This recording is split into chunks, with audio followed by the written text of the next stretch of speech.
Bueno, voy a retomar un tema que traíamos antes de la Semana Santa y que no habíamos concluido y que le pusimos como muy a propósito este nombre, ¿no? La santificación no es una carga, es una manifestación de la fe. Yo quiero de alguna manera despejar esa idea de que nuestra santificación, nuestra transformación espiritual es una carga de requisitos y de cosas que uno necesita hacer y que tiene que hacer como para cumplir una meta. Y yo quiero destruir un poco esa idea y decirte que lejos de una carga, la santificación o ese proceso mediante el cual tú eres transformado a parecerte más a Cristo Jesús, es algo que fluye por gracia dentro de ti. Tú no tienes que cargarlo, ¿verdad?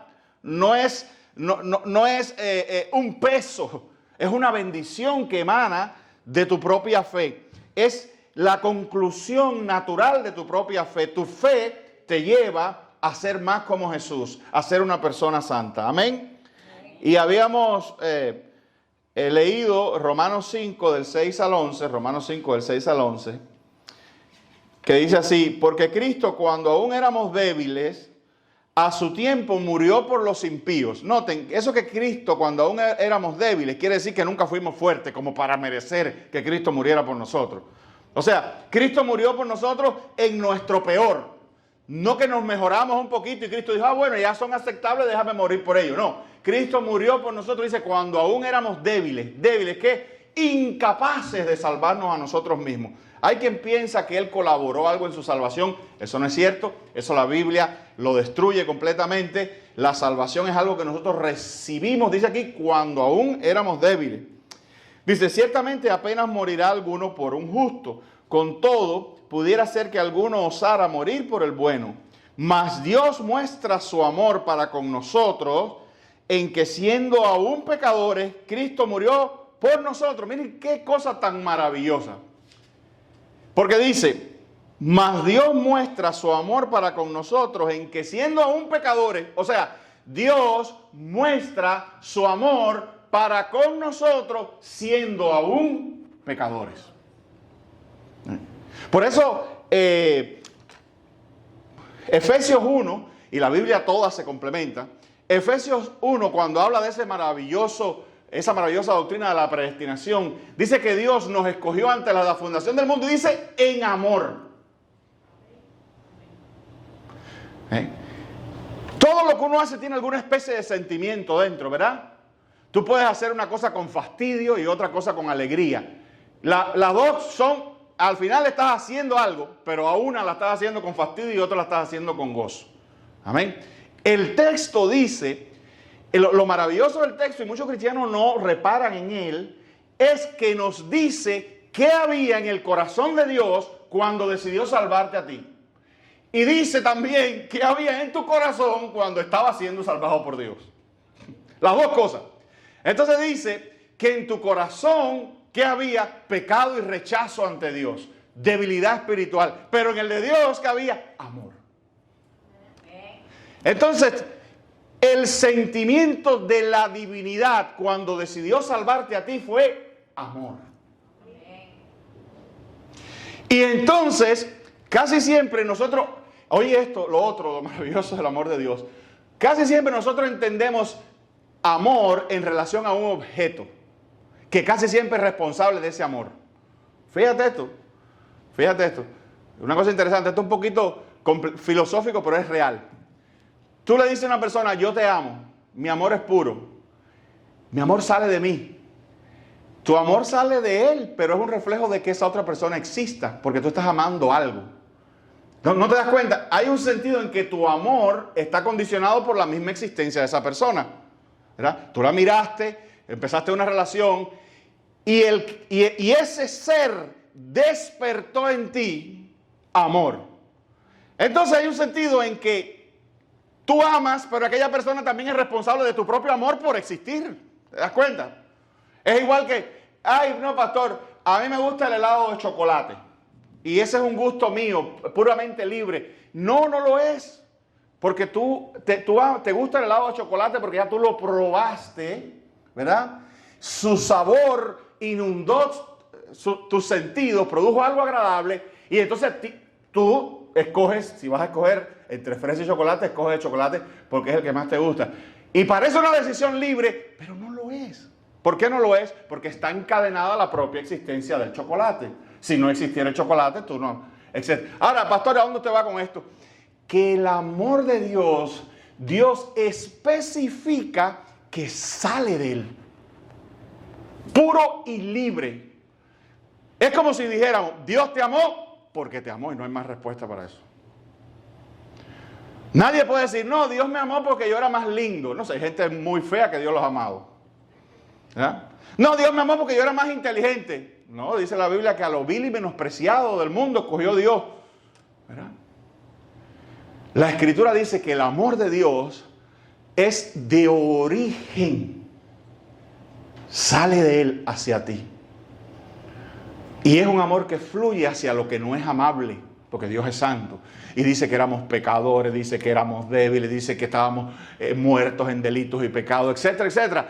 Y Dios nos amó. Entonces tú estás protegido por un amor del cual ni siquiera tú eres responsable. ¿Para qué te digo esto? Para que seas libre en el amor de Dios. Porque hay gente que dice, no, ¿tú crees que Dios te puede amar así como ¿tú crees que Dios te puede amar así como tú estás? Claro, si ella dice que me amó así como yo estoy. Si me amó en mi peor, ¿cómo no me va a amar ahora que soy su hijo? Hay gente que intimida al cristiano con, no, porque Dios te va a hacer y porque Dios te va a tornar y porque Dios te va a castigar y porque Dios te va a tirar por aquí, que Dios te va a tirar por allá. Pero si es que Dios, en primer lugar, fue quien me trajo aquí. Si el que me atrajo con cuerdas de amor fue Él mismo. Dice la Biblia que, ahora tú ves cómo vas entendiendo ciertos textos. La Biblia dice que Dios es el justo y el que justifica, las dos cosas, al que es de la fe. Por eso la Biblia dice, la salvación pertenece a Dios. Punto. Amén. Entonces me arrastra ese tema, pero bueno. Dice, Dios muestra su amor para con nosotros en que siendo aún pecadores, Cristo murió por nosotros. Pues mucho más, estando ya justificados en su sangre, por Él seremos salvos de la ira. Porque si siendo enemigo, otra palabra, ay, quizás Dios me amó y me atrajo porque yo era amiguito de Dios o porque yo lo quería y porque... ¿Tú no has visto como hay gente por ahí que quiere a Dios? Le dicen hasta Diosito. Uno de los problemas que yo tenía en ciertos lugares es que hay ciertas tendencias a decirle a Dios Diosito como si fuera un Dios de bolsillo. Yo tengo problemas con la gente refiriéndose a Dios como nadie nunca se ha referido. ¿Verdad? Hay gente que se refiere a Dios.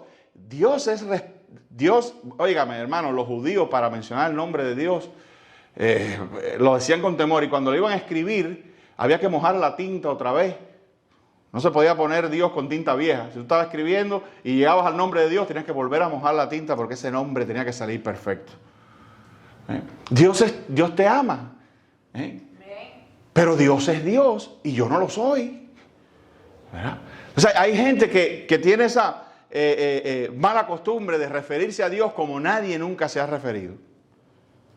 Como nunca nadie, ¿no? En la Escritura. Gente que de verdad eran, por lo que dice la Escritura, tuvieron una relación cercana, como el mismo apóstol Pablo, todos los apóstoles. ¿Cómo?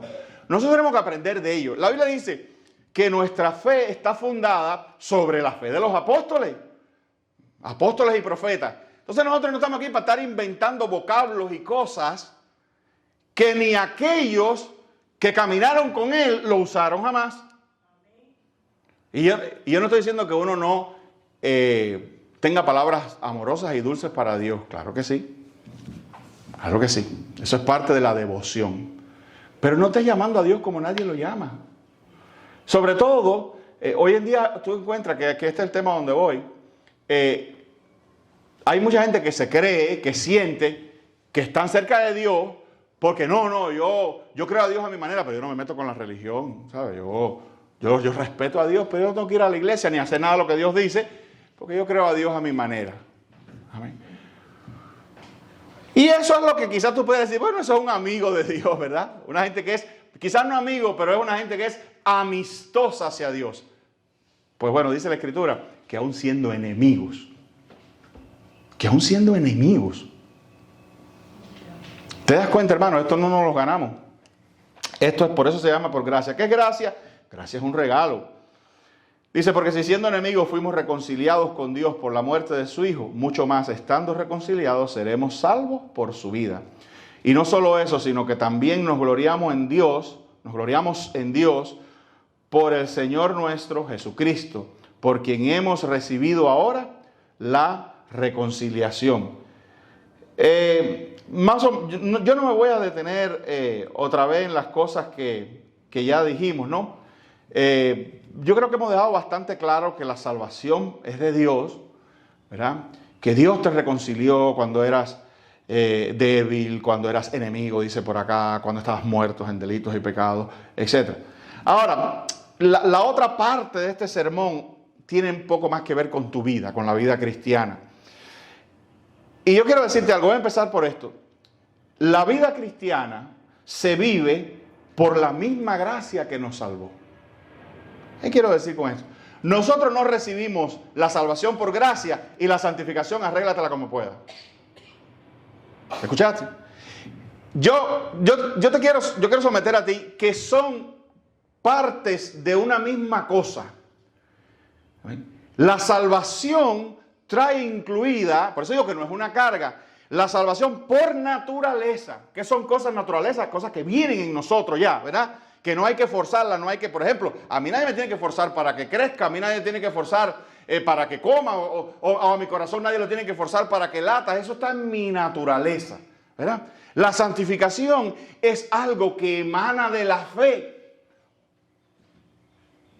Por eso no se le puede estar muchas veces imponiendo santificación a la gente, y cuando tú ves una persona que no tiene ningún tipo de interés por su vida cristiana, por su vida devocional, por su crecimiento espiritual, tú te tienes que preguntar si realmente hay una fe genuina allí. Amén. Porque la fe es así, algo parecido. La fe es, la santificación es a la salvación como crecer es a la vida. Si tú eres una persona normal, tú vas a crecer. Vas a crecer. Vas a nacer un bebé como todo el mundo. Pero si tú eres una persona normal, a ti lo que hay es que, normal, comer y demás, dejarte que tu naturaleza va sacando y va proyectando lo que de ella trae. La santificación es como el florecer, son como los frutos de una persona salva. ¿Me hago entender? No es una carga, es un regalo también, es parte de la gracia. Amén. La gracia de Dios es la que va poniendo en ti lo necesario para que tú crezcas, para que tú... ¿Quién trata con, pastor, yo soy salvo, pero hay cositas en mí? Bueno, en primer lugar, ¿quién te enseñó que hay cositas en ti? Porque antes esas cositas no te importaban. ¿Y por qué ahora te importan? Porque esa es la santificación. Ese es Dios mismo. ¿Y cómo trato con esas cosas? El Espíritu. Lo único que tienes que hacer es ir dejando y obedeciendo lo que la naturaleza nueva, el hombre nuevo en ti va, en cierto sentido, haciendo salir a tu vida. Amén. Hablas una cosa, sientes que no debías haberlo dicho. Bueno, antes lo decías, pero ahora hay una naturaleza en ti distinta. Amén, queridos. ¿Me hago entender? Bueno, entonces, muchos cristianos piensan así: fui salvo por gracia, pero ahora debo vivir la vida cristiana por esfuerzo. Pero la Escritura enseña lo contrario.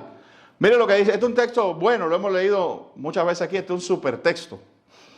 Del texto de uno de los textos de Martín Lutero, Romanos 1:17.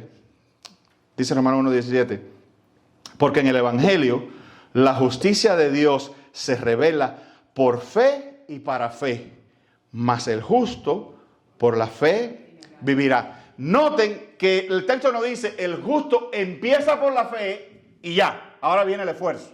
No. El texto dice que en el Evangelio la justicia de Dios se revela. Ahora, hay que prestarle atención a todas las palabras, porque las palabras no están ahí por gusto.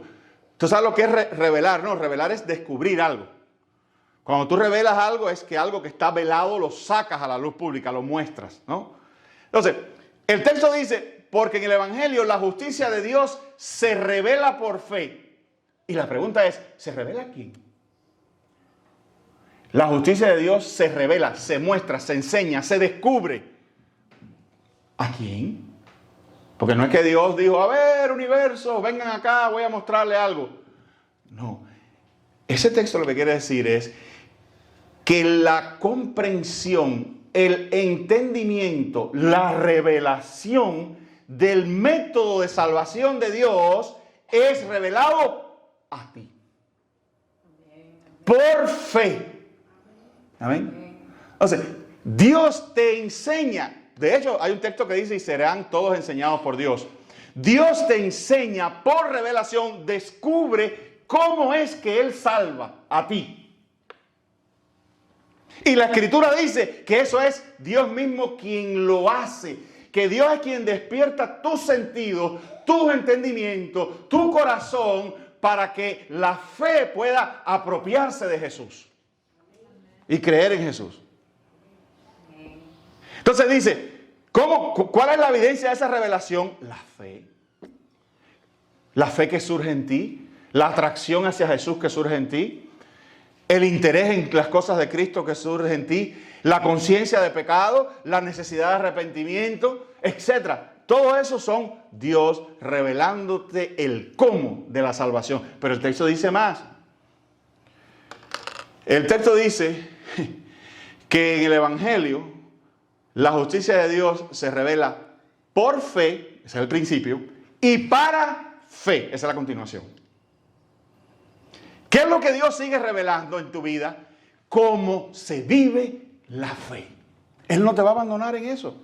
Tú no andas, a ver hermanos, si me hago entender, tú no andas ya, ay pastor, yo soy salvo, yo entiendo, yo veo en mi corazón, ya yo no soy como Nicodemo, al contrario. Yo sí entiendo lo que es el nuevo nacimiento, lo que es la nueva vida, la nueva vista, los nuevos oídos, etc. Y ahora sigue la obra. Ahora Dios te ha regalado otra cosa, porque eso es lo que gracia es. Dios te ha regalado la salvación, te lo ha dado. Ya vimos que es por amor. Por amor sigue otra cosa más. Dios sigue revelando en ti qué es lo que Él quiere que tú hagas. Y eso es santificación. ¿Me hago entender? Entonces, lo que te pasa a ti al día a día, lo que te enseña el Espíritu Santo, a lo que te guía el Espíritu Santo, es un regalo para ti también. Sigue produciendo fe. ¿Por qué la Biblia dice todas las cosas ayudan a bien a los que Dios ama? Porque aún lo malo va a producir fe en ti. Y eso es una cosa tremenda, ¿eh? Tú dices, caramba, ¿cómo es posible que algo negativo en mí produzca fe? Dios mismo lo hace. Porque Dios está obrando en ti. Dios ha abierto un canal invisible, sobrenatural sobre tu vida, mediante el cual ya reveló quién es Cristo y ahora sigue generando, creando fe en ti. Es como si Dios hubiera encendido una hoguera en ti y Él se encarga de cuando haga falta seguirle poniendo leña. Para que esa llama siga ardiendo. Entonces, ¿quién sostiene mi fe? Dios mismo. La Biblia dice que Jesús es el autor y consumador de la fe. Entonces, tu fe tiene un principio y tu fe es mantenida, si recuerdan esa imagen de la leña, es mantenida por el Espíritu Santo. Por eso es por fe y para fe. Es como dice en inglés, the gift that keep on giving. El don que sigue dando. Como también dice en inglés, God got you covered. Dios te tiene asegurado. Mire, ¿qué pasó ay pastor, pero el diablo y los ataques y el pecadito y esto? Bueno, mire lo que Dios le dijo, Cristo le dijo a Pedro. Cristo le dijo a Pedro, Satanás os ha pedido para zarandearos. Eso fue antes que Pedro lo negara. Puede haber un pecado más horrible que negar a Cristo. ¿verdad? Y le dijo, Satanás os ha pedido para zarandearos, pero yo he rogado al Padre que vuestra fe no falte. Amén. Amén. Y no faltó. Pedro lo negó, sí lo negó, 3 veces. ¿Y qué pasó después? Lloró amargamente, se arrepintió. ¿Y en qué se convirtió Pedro? En uno de los líderes más grandes de la iglesia cristiana. Siguió siendo aquel hombre impulsivo y demás, pero fue aquel de quien cuenta la tradición, como te he dicho, que se hizo crucificar boca abajo porque él no era digno de morir como su Señor. Amén. Entonces, el justo vive por fe. Eso significa que comenzó por fe, vive por fe y terminará por fe. El Evangelio no dice haz lo mejor. El Evangelio dice consumado es. Consumado es. No vamos a comenzar por el Espíritu para terminar por la carne. Hay gente que eso es legalismo. Legalismo es cuando las personas quieren interrumpir el flujo de esta gracia santificadora de Dios en ti para imponerla de Él. Y eso Pablo no fue ajeno a eso, no fue extraño a eso, porque los judíos querían que, después que ellos conocieron la salvación por gracia, no, los judíos querían que ellos siguieran guardando la ley. Tienen que guardar la ley, tienen que circuncidarse, tienen que guardar el sábado, tienen que no comer carne de puerco, etcétera, etcétera. Hoy en día, con sus variaciones, con sus matices, hay en día hoy también gente que quiere que tú hagas. No vayas aquí, no vayas allá, no busques aquello. No.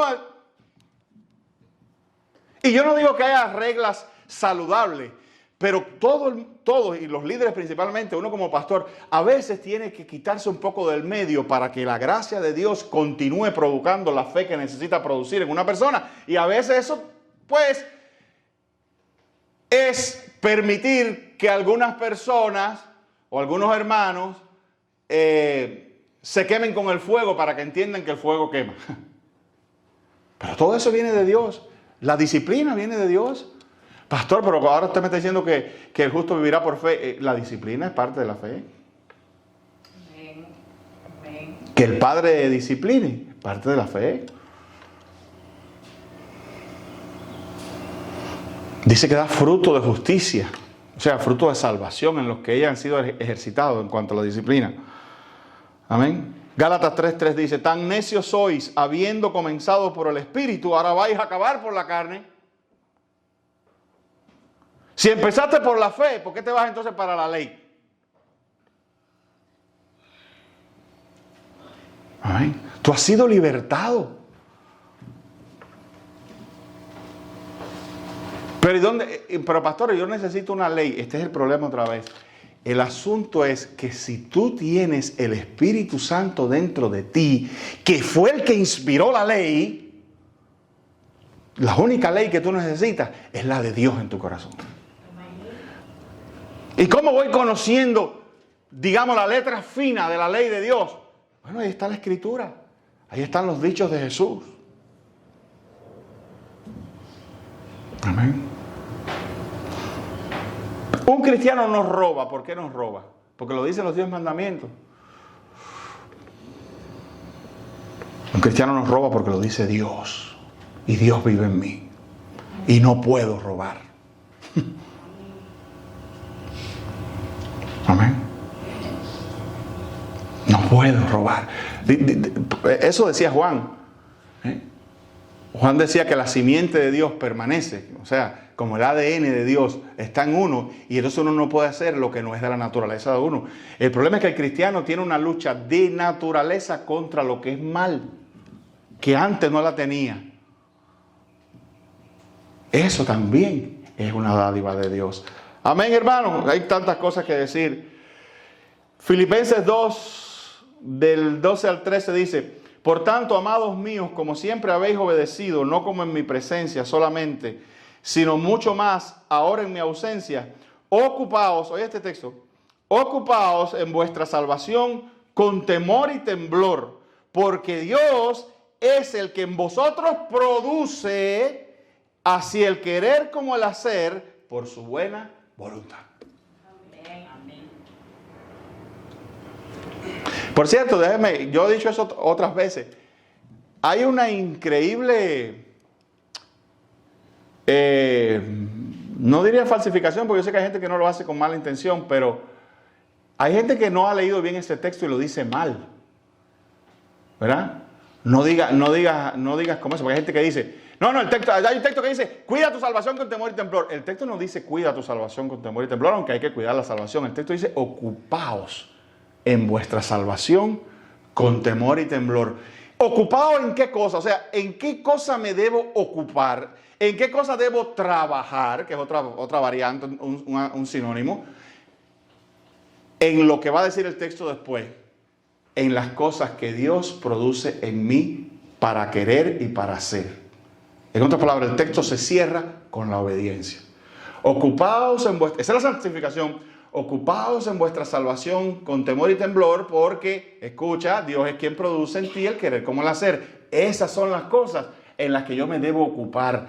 En esas que el Espíritu Santo pone en mi corazón que yo debo hacer. Y que yo debo querer. Dios pone un llamado, pone una misión en tu corazón, o Dios pone una indicación tan sencilla, espiritual, como llamar a una persona por teléfono. Ay, sí, pero ahora no tengo... Ocupados, eso es parte. O Dios pone otro deseo en tu corazón. Mira, necesitas, lo que estamos hablando ahorita, necesitas prestar atención y ser autoconsciente de esta manifestación de tu carácter. Hablas demasiado, te quejas demasiado, dices malas palabras, no sé. Y tú comienzas a ocuparte en hacer eso que Dios dice. Y a empezar a ejercer una vigilancia sobre ti mismo. Para no caer en lo que Dios no quiere que caigas. Ese es el trabajo, esa es la labor. Amén. Amén. ¿Y de dónde sale eso? De dentro de ti. Es tu vida, el justo por la fe vivirá. Todo para mí es fe. Amén. Yo tomo una decisión en fe. O no tomo una decisión en fe. Yo trabajo en fe o no trabajo lo que sea en fe. Pero lo que el texto dice, que hay cosas poderosísimas en ti que quieren salir y que tú tienes que permitirle que salgan, que te ocupes en eso. ¿Se entiende? ¿Verdad? ¿Se entiende o no se entiende? Ah. Entonces,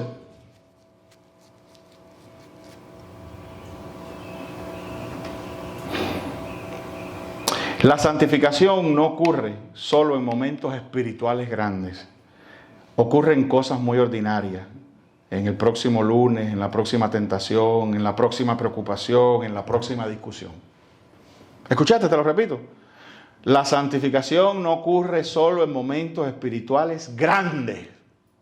Ocurre en cosas muy ordinarias. El próximo lunes, la próxima tentación, la próxima preocupación, la próxima discusión. Eso es ocuparse en vuestra salvación, con temor y temblor, con reverencia. La vida cristiana se vive apoyado en la gracia de Cristo. Tu pecado es grande, pero la gracia de Cristo es infinitamente mayor. Y tu pecado es finito, pero la gracia de Dios es infinita. Amén. Entonces, terminando. Mira, escucha esto es una verdad profundamente consoladora. Hay muchísima más gracia en Cristo que pecado en ti. Escucha, hay muchísima más gracia en Cristo que pecado en ti. Y te repito, tu pecado es finito, pero la gracia es infinita.